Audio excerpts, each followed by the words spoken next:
of religion in the very First Amendment to the Bill of Rights. Governor of California, Gavin Newsom, doesn't care. He's using his new coronavirus powers to shut down churches that disagree with him. The Episcopal Church is fine. They're fully on his team. But places like Grace Community Church in Los Angeles are not, and he's threatening to shutter them. Pastor John MacArthur runs that church and has for a long time.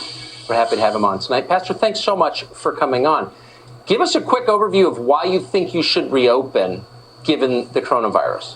Well, first of all and foremost, it's a First Amendment right. This is the United States of America, and the government can't intrude in worship. We stand on that amendment. The second thing that makes this so sensible is in the state of California, there are 40 million people. 8,500 of them have died with COVID. That's 0.002. So in California, you have a 99.99% chance to survive COVID.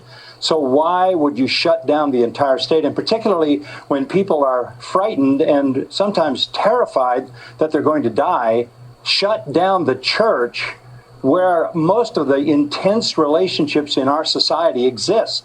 In the life of a church. It's multi-generational. We've had 21 weeks with no ministry to 1,000 little children, to 1,000 university students, to junior high students, high school students, senior adults. We've had no funerals, no weddings. I can't go to the hospital. I've had to go on the phone to talk to dying people at the hospital. And finally, I started preaching in an empty auditorium. I did it 2 weeks, 3 weeks, and the people, without us saying anything, started coming back. They didn't buy the narrative. They didn't buy it, and they started coming back. By the way, we're the original protesters. We go back 500 years to the Protestant Reformation. We're still protesting lies and deception for the sake of the truth. So they started coming back, and they kept coming back, and last Sunday, 3,000 of them came back. And they rejoiced, and they hugged each other, and they didn't wear masks, and they sang songs. And they understand the reality of it. I haven't had to say anything.